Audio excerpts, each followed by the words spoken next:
జై గురుదత్త శ్రీ గురుదత్త. నందమూరి తారక రామారావు గారు, అక్కినేని నాగేశ్వరరావు గారు, వీరిద్దరూ కూడా తెలుగు సినిమాకి రెండు కళ్ళని సినిమా వాళ్ళు అందరూ అనుకుంటారు. అలాగే వారి వారి అభిమానులు కూడా అనుకుంటూ ఉండే మాటే. కానీ ఈరోజు మనం మాట్లాడుకోబోయే వ్యక్తి మాత్రం తెలుగు కళామ్మ తల్లి మెడలో మెరిసే చంద్రహారం లాంటివారు. కోటి రతనాల వీణ తెలంగాణలో మొదటి తరం కథానాయకుడిగా కత్తిపట్టి నటిస్తే ఆయనకు ఎదురు వచ్చేవారే లేరు. ఎంతమంది హీరోలు కత్తిపట్టినా కత్తి ఆ సినిమా వరకే వారికి పరిమితం అయ్యేది. కానీ మనం మాట్లాడుకోబోయే వ్యక్తి మాత్రం కత్తి పడితే ఆ కత్తి ఆయన ఇంటి పేరుగా మారిపోయింది. ఆయనే కత్తి కాంతారావు గారు. ఆనాటి ప్రేక్షకుల హృదయాలను కత్తి కాంతారావుగా మనసులు దోచిన మనసున్నటువంటి మనిషి తాడేపల్లి లక్ష్మీకాంతారావు గారు. నిజానికి వారి ఇంటి పేరు తాడేపల్లి. మన అందరికీ అలవాటైనటువంటి మాట ఏంటంటే కత్తి కాంతారావు, కత్తుల కాంతారావు అనేవారు. ఎందువల్లంటే ఆయన ఎక్కువ జానపదాలు నటించడం వలన, ఆ జానపదాల్లో కత్తులు ఉపయోగించడం వలన కత్తి కాంతారావు గారు అంటే కత్తి ఆయన తిప్పిన విధంగా ఏ హీరో కూడా బహుశా అలా ఉపయోగించి ఉండరు. బహుశా ఏ భాషల్లో కూడా కాంతారావు గారు నటించిన విధంగా మరి ఏ భాషలోనూ కూడా అలా నటించి ఉండకపోవచ్చు. అయితే తాడేపల్లి లక్ష్మీకాంతారావు గారు చాలా మనసున్నటువంటి వ్యక్తి అండి. చాలా గొప్ప మనసున్నటువంటి వ్యక్తి. వారికి నివాళులర్పిస్తూ వారి జీవిత విశేషాలను మనం తెలుసుకోవడానికి ప్రయత్నం చేద్దాం. తాడేపల్లి లక్ష్మీకాంతారావు గారు జానపద చిత్రాలు చేసి సగటు ప్రేక్షకుడికి చేరువయ్యారంట్లో ఏమాత్రము సందేహం లేదండి. సాంఘిక చిత్రాల్లో బలమైన పాత్రలు చేసి పెద్ద హీరోలను కూడా ఢీ కొట్టారు ఆయన. ఆ రోజుల్లో నటుడిగా ఎంత బిజీగా ఉన్నా ఇంటిని, ఇల్లాలి చేతి వంటని, పిల్లల బాల్యాన్ని ఎప్పుడు కూడా వదులుకోలేదు కాంతారావు గారు. సహజంగా ఒక నటనలోకి ఒక శిఖరాగ్రానికి వెళ్ళినప్పుడు ఇంట్లో వాళ్ళ గురించి పట్టించుకోవడం అనేది ఉండదు. సహజంగా నటుల విషయంలో అలా ఉంటుంది. కానీ కాంతారావు గారు ఇంటిని, ఇల్లాలి చేత వంటని, అదేవిధంగా పిల్లల బాల్యాన్ని ఇప్పుడు కూడా ఆయన వదులుకున్న దాఖలాలు ఏమీ లేవు. ఆయన కనుమరుగై దాదాపు ఒక పుష్కర కాలం గడిచిపోయింది. ఆయన భౌతికంగా మన మధ్య నుంచి దూరం అయ్యి ఒక పుష్కర కాలం అయిపోయింది. ఆయన దాన ధర్మాలు ఎక్కువ చేసేవారు. అయితే ఆ దాన ధర్మాలు కూడా గుప్తంగా చేసేవారు. తన సినిమాల నిర్మాతలను పారితోషికం విషయంలో కూడా ఎప్పుడూ ఇబ్బంది పెట్టేవాడు కాదు. ఆయన ఇచ్చింది తీసుకునేవాడు, ఇవ్వకపోతే అసలు అడిగేవాడే కాదు. అలా అడగకుండా పోగొట్టుకునివి ఆయన పారితోషికాలు చూస్తే ఆ రోజుల్లో లెక్కలు తీస్తే అక్షరాల 5 కోట్ల పైనే ఉంటుంది. ఈ విషయం ఉంటే మనందరికీ కూడా ఆశ్చర్యం వేస్తుంది. ఏమిటి 5 కోట్ల రూపాయలు విలువను పోగొట్టుకున్నారు ఆయన అంటే? ఇచ్చిన వాళ్ళు ఇచ్చారు, ఇవ్వని వాళ్ళు ఇవ్వలేదు. ఇచ్చినంతా తీసుకునేవాడు మహానుభావుడు. ఎవరిని కూడా నోరెత్తి అడిగేవాడు కాదు. ఒక సినిమాకి ఎంతను ఒప్పుకొని వెళ్తే ఒక 40,000 చేతిలో పెడితే దాన్నే అపురూపంగా ఆయన ఫీల్ అయ్యేవాడు. మిగతాది వదిలేసేవాడు. ఉన్నప్పుడు కష్టాల్లో ఉన్నాడు కదా అని వదిలేసేవాడు. ₹1 ఇవ్వాలంటే దెబ్బలాడి తీసుకునే రోజుల్లో, ఆ రోజుల్లో ఆయన నిర్మాతలు ఎవరైనా వచ్చి బాధలు చెబితే సానుభూతి పలుకుతూ ఆయన జీవితంలో చాలా పోగొట్టుకున్నాడు. సరేలేండి తర్వాత ఇవ్వండి అని చెప్పేసి పక్కన పెట్టేసేవాడు. ఆయన జీవితంలో చాలా చాలా పోగొట్టుకున్నటువంటి సందర్భాలే ఉన్నాయి. నిర్మాతల పాలిటి దేవుడు అయ్యాడు ఈయన. చివరికి ఇబ్బంది పడ్డారనుకోండి, కానీ నిర్మాతల పాటి దేవుడు ఎవరయ్యా అంటే కాంతారావు గారే. ఇక ఆయనకి రావాల్సిన డబ్బులను కఠినంగా అడిగే అలవాటు ఆయనకి మొదటి నుంచి లేదు. ఆయన మాటకారి కూడా కాదు. అసలు లౌక్యమే తెలియనటువంటి వ్యక్తి తాడేపల్లి లక్ష్మీకాంతారావు గారు. కాంతారావు గారి పేరు చెప్తే ఆయన సొంత సినిమాలు తీసాడండి, అందువల్లే ఆయన నాశనం అయిపోయారు అని అంటారు చాలామంది. కానీ అంతకంటే కూడా ఆయన మంచితనం, మొహమాటమే ఆయనకి ఎక్కువ కష్టాలు కారణమయ్యాయని ఆయనతో దగ్గరగా ఉండే స్నేహితులు కూడా నేటికి కూడా అంటూ ఉంటారు. ఇప్పుడు మన కాంతారావు గారి పుట్టుక గురించి మనం మాట్లాడుకున్నాం.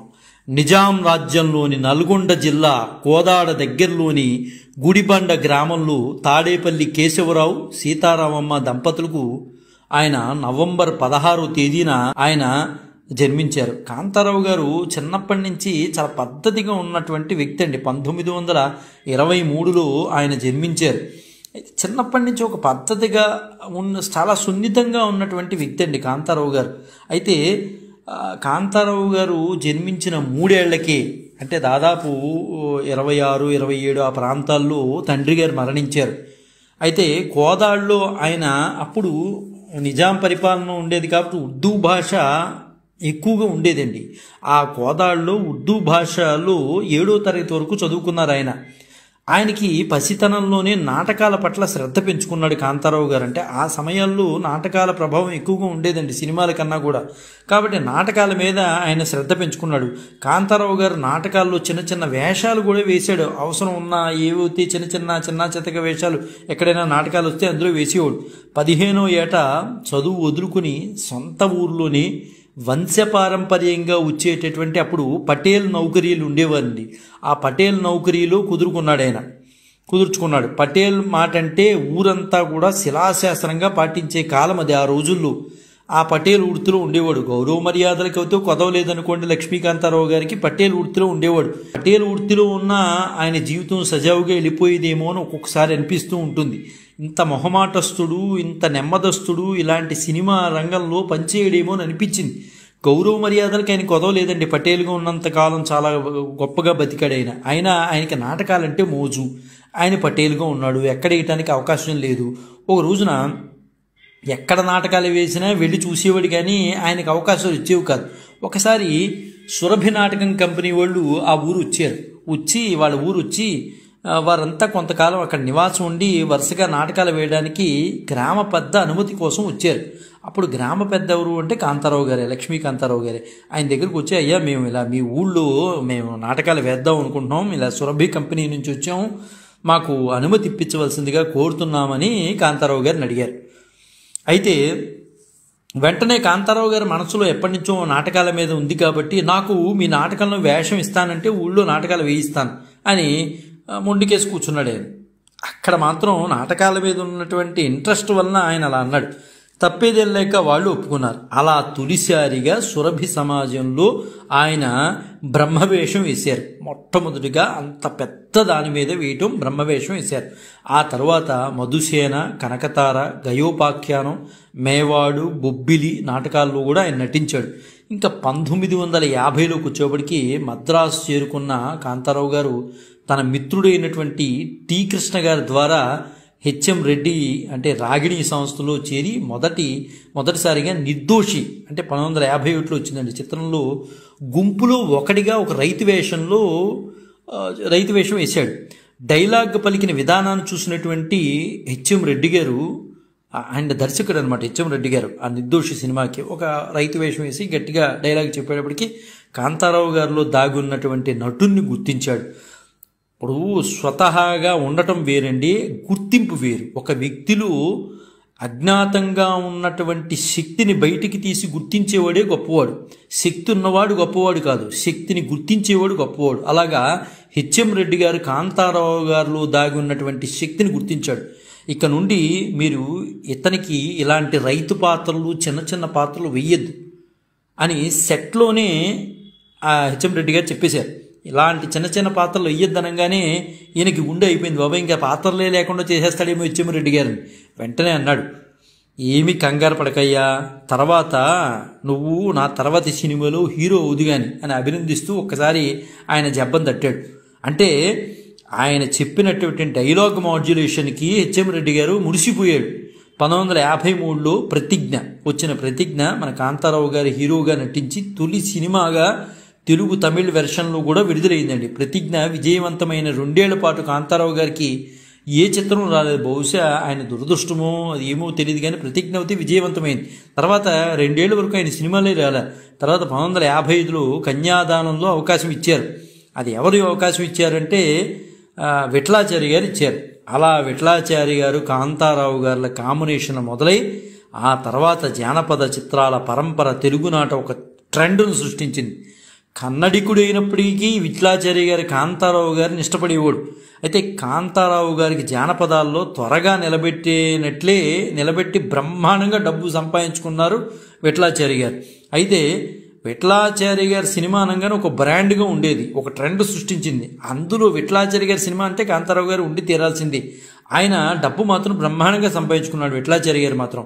కాంతారావు గారు ఆర్థికపరమైన ఎత్తులు తిరిగిపోవడం వల్ల విలన్గా చేసిన రాజనాల గారికి ఎక్కువ పారితోషికం ఇచ్చేవారు, హీరోకి తక్కువగా ఇచ్చేవారు, ఈయనకి తక్కువగా ఇచ్చేవారు. ఇదే విషయాన్ని కాంతారావు గారు తన చివరి రోజుల్లో ఒకసారి మహబూబ్ నగర్కి వచ్చినప్పుడు అందరూ అనుకుంటారు విఠలాచార్య వల్ల నేను ఏదో జానపద హీరోగా నిలబడ్డానని. కానీ ఆయన నా వల్ల సినిమాలు తీసి లక్షలు సంపాదించి నాకు పారితోషిక విషయంలో మాత్రం అన్యాయం చేసిన విషయం చాలామందికి నేటికి కూడా తెలియదు అన్నాడు ఆయన. సరే, అయినా సరే కాంతారావు గారు ఎంత గొప్ప మనిషి అంటే ఆయన ఆత్మకథలో విఠలాచార్య గారి ఫోటో వేసుకుని ఒక పేజీ నిండా తనను జానపద హీరోగా తీర్చిదిద్దిన వాడిని గౌరవంగా ప్రకటిస్తూ విఠలాచార్య గారి గురించి రాసుకున్నాడు.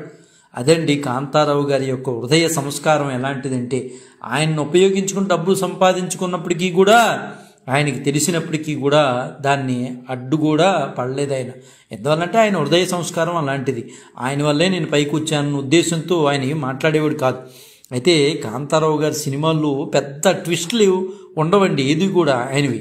హీరోయిన్ విషయాలు అదే గడ్డాలు మీసాలు పెంచుకున్న ఒక మాంత్రికుడు ఉంటాడు, వీళ్ళ మధ్యలో హీరోయిన్ మధ్యలో గడ్డాలు మీసాలు పెంచుకున్న ఒక మాంత్రికుడు, ఆ మాంత్రికుడు ముక్కాములు గారు అవ్వచ్చు, త్యాగరాజు గారు అవ్వచ్చు, రాజనాల గారు అవ్వచ్చు, వీళ్ళు ఒకరు అవుతారు. వేషాలు రెడీగా ఉంటాయి. మిక్కిలినేని గారు ఎప్పుడు మహారాజే, ప్రజల్ని కన్నబిడ్డల్లాగా పాలిస్తూ ఉంటాడు. మాంత్రికుడు యువరాణిపై కన్ను వేస్తాడు. మీసాలు గడ్డాలు బొద్దింకులు ఎలుకలు తిరిగే మాంత్రికుడిని యువరాణి కాదు కదా, ప్రపంచంలో ఏ స్త్రీ అయినా ప్రేమిస్తుందా?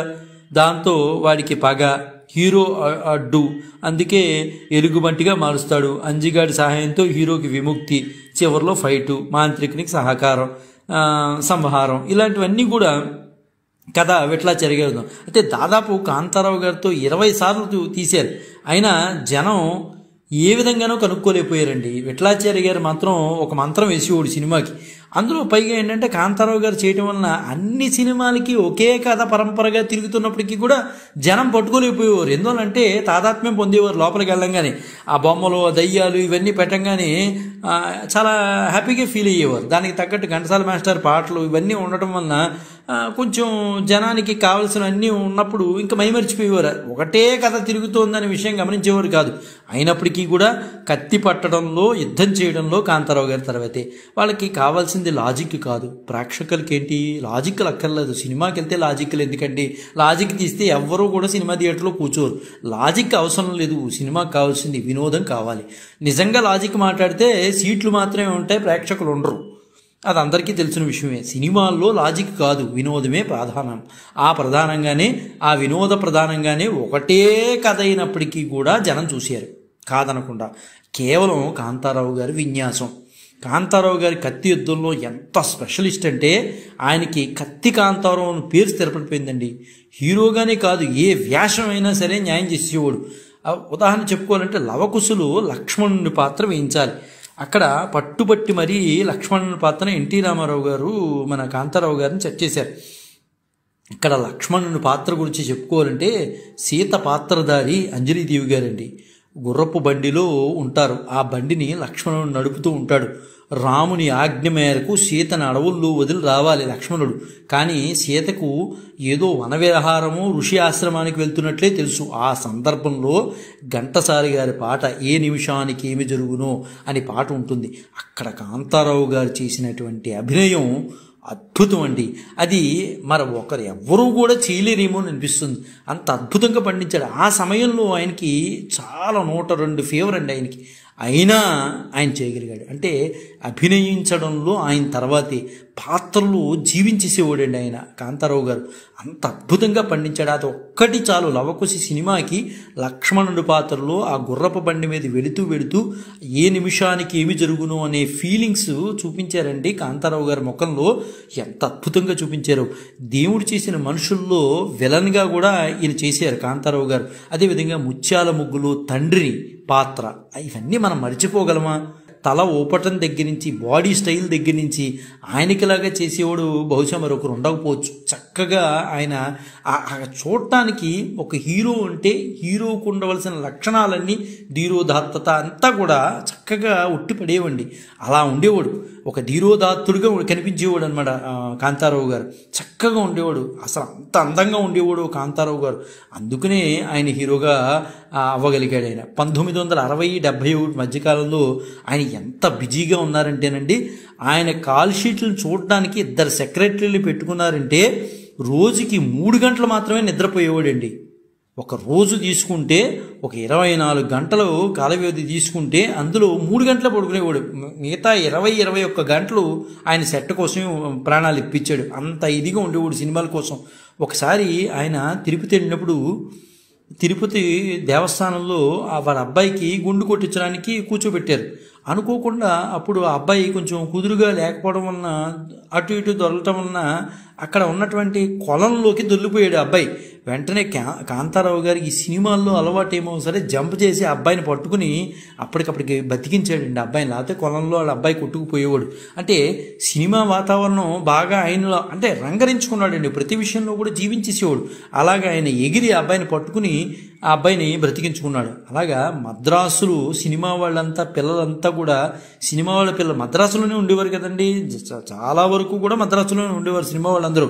వాళ్ళ పిల్లలందరూ కూడా కేసరయ్య స్కూల్లోనే చదివేవారు. అక్కడే కాంతారావు గారి పిల్లలు కూడా చదివేవారండి. తర్వాత రామకృష్ణ మిషన్లోకి చదివారనుకోండి. అయితే ఆ మాట పక్కన పెడితే 1957లోకి వచ్చేప్పటికి కాంతారావు గారు ఏదో పెళ్లికి వెళ్ళి తిరుపతి నుంచి తిరిగి వస్తున్నారు. కాంతారావు గారు వస్తున్న సందర్భంలో అప్పుడు వాళ్ళ అబ్బాయికి 7 సంవత్సరాలు అనుకుంటండి బహుశా ఆ ఇయర్లో 1957లో అబ్బాయికి 7 సంవత్సరాలు అనుకుంటా. వస్తున్నారు కారులో, ముందు సీట్లో కాంతారావు గారు ఒళ్ళో వాళ్ళ అబ్బాయి పడుకుని ఉన్నాడు. వాళ్ళ అబ్బాయి పడుకుని ఉంటే కాంతారావు గారు వాళ్ళ అబ్బాయి మెడ మీదే చేయి వేసి ఇలా పడుకోబెట్టుకున్నాడు. అలా చేయి వేసి ఉంచుకున్నాడు. బాగా బయట వాన పడుతోంది. రాణిపేట దగ్గరికి వచ్చేప్పటికి కారు చక్రం స్కిడ్ కావడంతో, అంటే వర్షం విపరీతంగా వస్తుంది, స్కిడ్ అయ్యి యాక్సిడెంట్ అయిందండి. అది ఎలాగంటే కుడివైపు చెట్టుకి కొట్టుకుని వెనక్కి వచ్చి మళ్ళీ కొట్టుకుందండి. అద్దాలో మొక్కలు తల్లోకి కూడా వెళ్ళిపోయి పైగా జుట్ల మీద పడిపోయి వచ్చి. సరిగ్గా అప్పుడు కాంతారావు గారు ఏం చేశారంటే ఆ సందర్భంలో తగులుతున్న సందర్భంలో వెంటనే అబ్బాయిని కిందకి తోసేసి ఆయన కూడా దూకేశాడు. అంటే ఈ జంపింగ్స్ అన్నీ కూడా ఆయనకి అలవాటు కాబట్టి, విఠలాచార్య సినిమాలో చేశాడు కాబట్టి ఆయన కూడా దూకేశాడు, డ్రైవర్ని కూడా తోసేశాడు బయటికి. చెట్టు కొట్టుకోవడం వలన ప్రమాదం నుంచి తప్పించుకోగలిగారు, కానీ కారు మాత్రం నుజ్జు అయిపోయిందండి ఆ రోజుల్లో. కానీ కారు కండిషన్ చూసిన వారు అందరూ కూడా అసలు మీరు ఎలా బతికారండి అని అన్నారు అందరూ కూడా ఆ రోజుల్లో. అప్పుడు ఆయన ఒకటే మాట చెప్పాడు, ఏమీ లేదు, ఇది నా గొప్పతనం కాదు. ఏమంటే మీరు ఇలా విఠలాచార్య సినిమాలు చేస్తున్నారు కాబట్టి ఇలా జంప్ చేసి మీరు వచ్చారా అని ఏదో అడిగారు. అడిగితే అప్పుడు ఒకటే అన్నాడు, ఏమీ లేదు, ఎక్కడ ఉన్నాం, తిరుపతిలో ఉన్నాం, ఆ 7 కొండల వాడి దయవల్లనే నేను బతికి బయటపడ్డాను అని కాంతారావు గారు ఆయనలో ఉన్నటువంటి భక్తి భావాన్ని కూడా మనకు తెలుస్తోందండి. చక్కగా చెప్పాడు, నేను కేవలం 7 కొండల వాడి వల్లే బతికాను, లేకపోతే ఏమీ లేదు, ఎప్పుడు పోయేవాడిని అన్నాడు. అంటే ఆయనలో భక్తి యాంగిల్ కూడా మనకు కనిపిస్తోందండి ఈ సందర్భంలో. ఇంకా జానపదాల్లోనే కాక పౌరాణికల్లో గొప్ప గుర్తుండిపోయే పాత్రలు చేశాడండి మన కాంతారావు గారు. వాటిల్లో ప్రధానమైనది మనం మాట్లాడుకుంటే నారదుడు పాత్ర అండి. ఇప్పటికీ సినిమా నారదుడు అంటే మనకి గుర్తుకొచ్చేది కాంతారావు గారే. అంటే పూర్వం గొప్ప గొప్ప వాళ్ళు చేసి ఉండొచ్చు, ఇలపాటి రఘురామయ్య గారు చేసి ఉండొచ్చు, ఇంకోటి చేసి ఉండొచ్చు, కానీ నారదుడు అంటే కాంతారావు గారే మనకు గుర్తుకొస్తారండి. కాంతారావు గారి కన్నా ఆ తర్వాత కూడా నారద వేషం వేసిన వాళ్ళు ఉన్నారు, కానీ ఆయనలాగా మెప్పించలేకపోయారండి ఎవరు మాత్రం.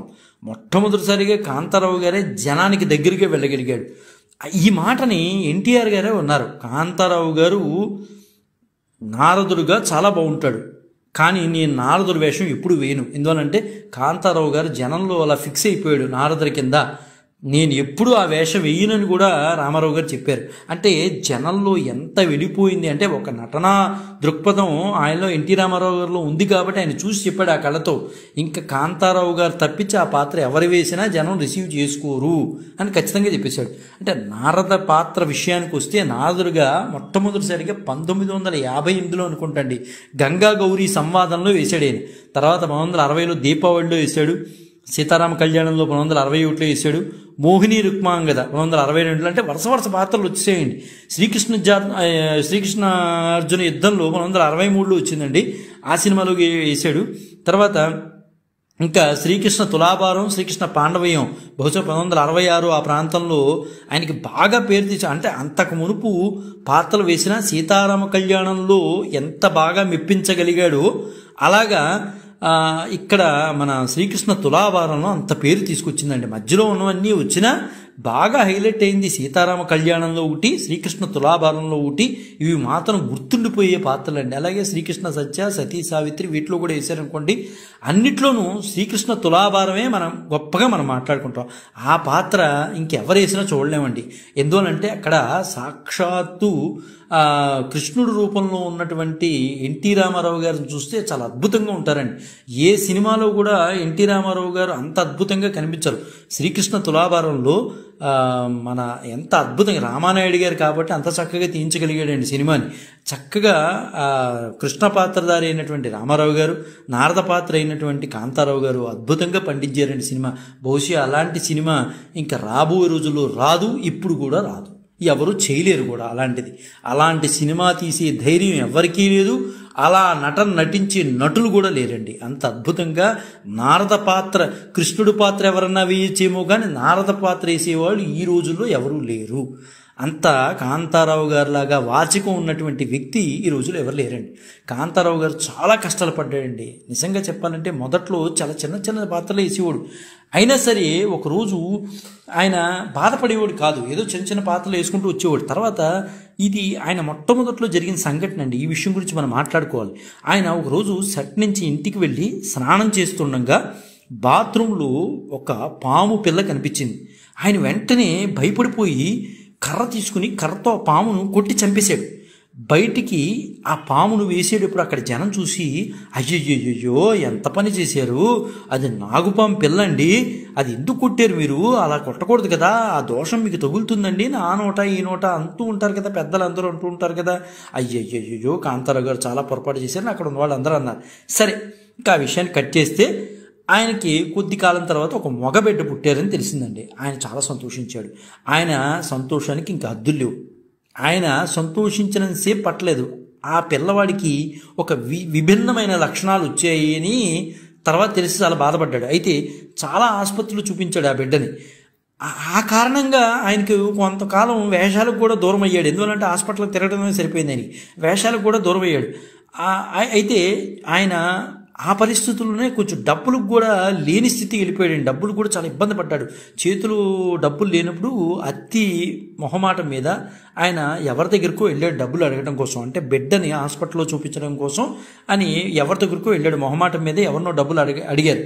మా అబ్బాయిని హాస్పిటల్లో చూపించాలి, డబ్బులు దయచేసి మీ దగ్గర ఏమైనా ఉంటే ఇవ్వండి, మళ్ళీ నేను ఒక వారంలో మీకు అడ్జస్ట్ చేస్తాను అని అన్నాడు. సరే, ఎవరినైతే అడిగాడు, ఆ అడిగిన వ్యక్తి ఆయన ఇస్తాను అనుకున్న ఈయన వెళ్ళాడు కదా, ఆయన ఏమనుకున్నారంటే, ఏమంటే నా దగ్గర అయితే లేదు, నేను మాత్రం ఒక సలహా ఇవ్వగలను.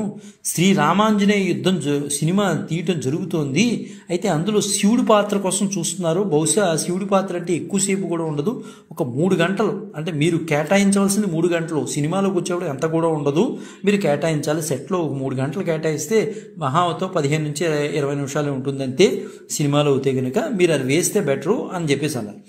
బహుశా నువ్వు వెళ్ళి అక్కడ ఎడితే ఆ పాత్రకి డబ్బులు వస్తాయి, ప్రయత్నం చెయ్యి, అప్పుడు నీ బిడ్డను నువ్వు చూపించుకోవచ్చు. సరే, వెళ్ళి కాంతారావు గారు అక్కడ ఉన్న వాళ్ళని అడిగారు. సరే, వాళ్ళు ఏం చెప్పారంటే 3 గంటలే పని అని చెప్పారు. సరే, కాంతారావు గారికి కావాల్సిన ఇంకెన్ని గంటలో కాదు, డబ్బులు కావాలి ఆ పరిస్థితులు. సరే, కాంతారావు గారు సరే అన్నారు. శివుడు వేషం వేశారు, టెస్టులు చేశారు, శివుడు వేషం వేశారు. అయితే నాగుపాముని మెడలో వేసుకున్నారు. సరే, నాగుపామును మెడలో వేసుకున్నాడు. ఆ నాగుపాము పడగ పైకి ఎత్తకుండా కిందకే తల దించేసి ఉంది. దాని పడగను పైకి ఎత్తడం కోసమని అక్కడ ఉన్నటువంటి పాములు వాళ్ళు ప్రయత్నం చేశారు, దాని పడగ పైకి ఎత్తాలని. ఎన్ని ప్రయత్నాలు చేసినా ఆ పాము పడగ పైకి ఎత్తకుండా అలా మెడ దించేసి ఉంటుంది. ఎన్ని ప్రయత్నాలు చేశారో, ఎన్ని విఫలమైపోయాయో, షాట్లన్నీ విఫలమైపోయాయి, ఎన్ని తీసినా ఫెయిల్యూర్. షాట్ తీసేటప్పుడు మెడ కింద దించేస్తుంది. ఎందుకు వాళ్ళే ఆశ్చర్యపోయారు, ఏంటి ఇలా జరుగుతుంది.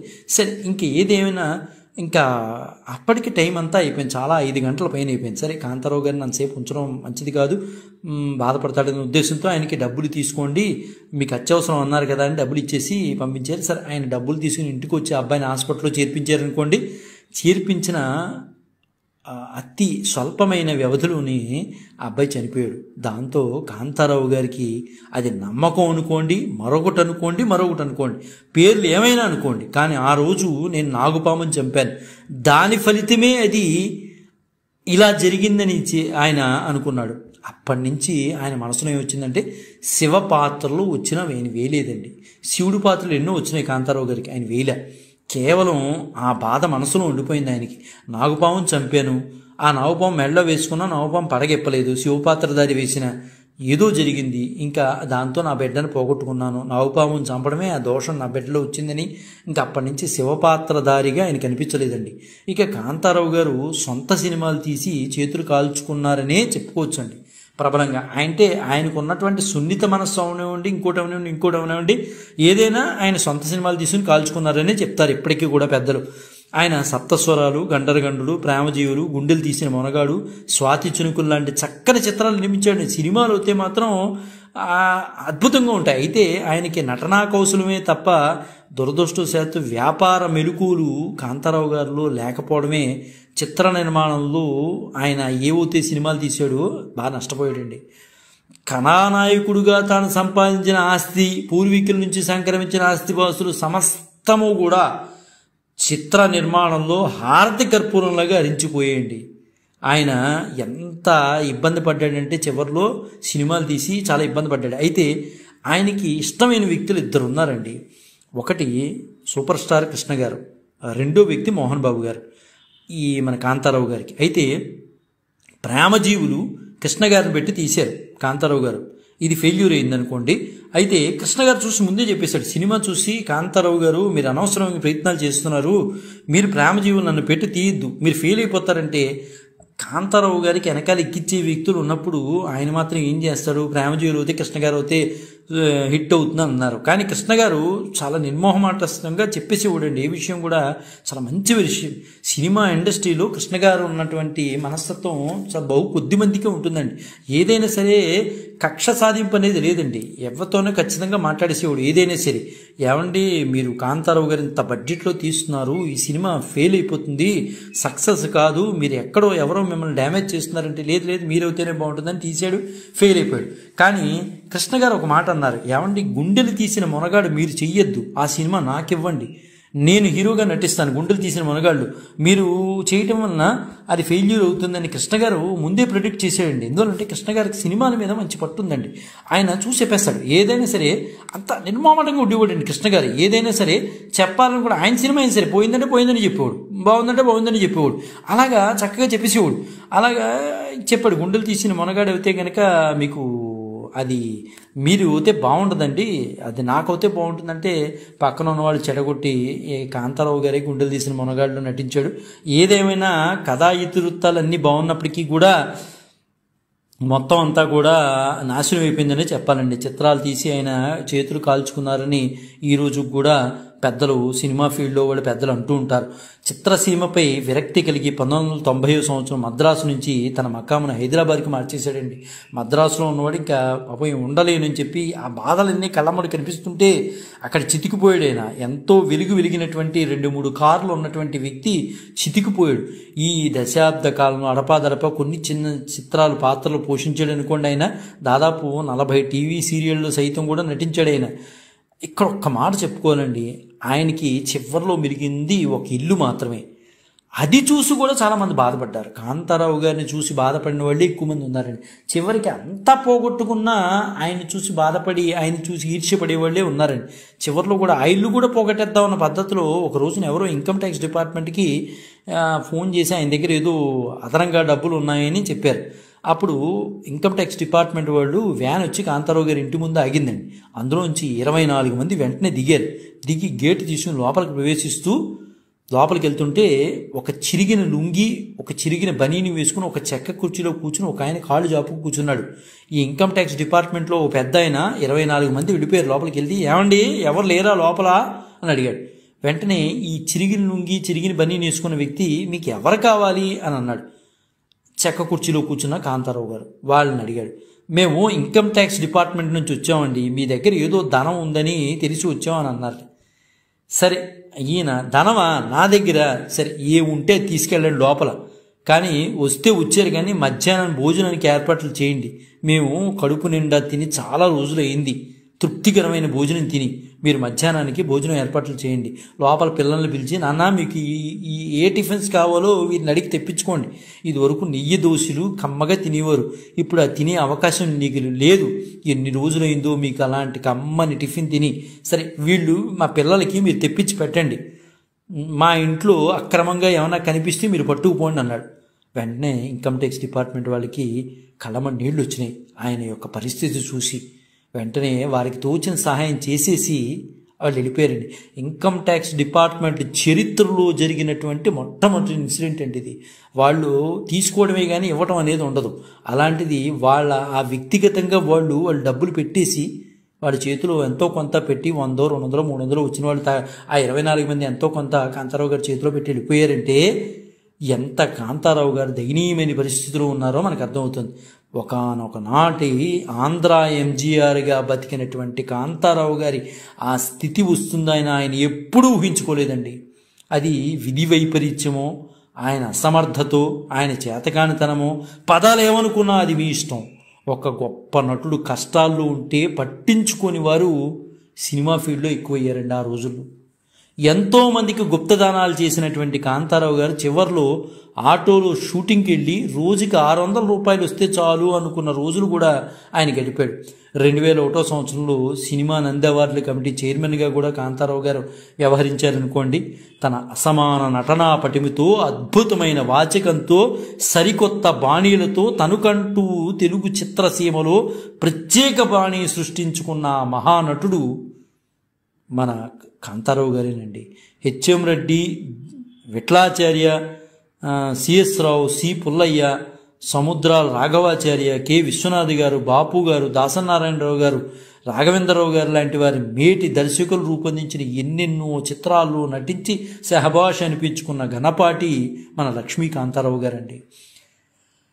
అయితే ఆయన సహచలనచిత్ర అగ్ర కథానాయకులు ఎన్టీ రామారావు గారు, అక్కినేని నాగేశ్వరరావు గారితో ధీటుగా పలు చిత్రాల్లో ఆయన హీరోగా నటించిన తెలుగు చిత్రసీమలో మాత్రం ఆయన ఎందుకునో కొంత వెనకబడిపోయాడనే మాట్లాడుకోవచ్చండి.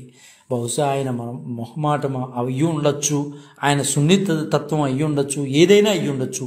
తెలుగు చలనచిత్ర సీమకు ఆయన అందించిన అసమాన సేవలకు గాను రాష్ట్ర ప్రభుత్వం ఆ మహానటుడికి 2000 సంవత్సరంలో రఘుపతి వెంకయ్య అవార్డుకు ఎంపిక చేసిందండి.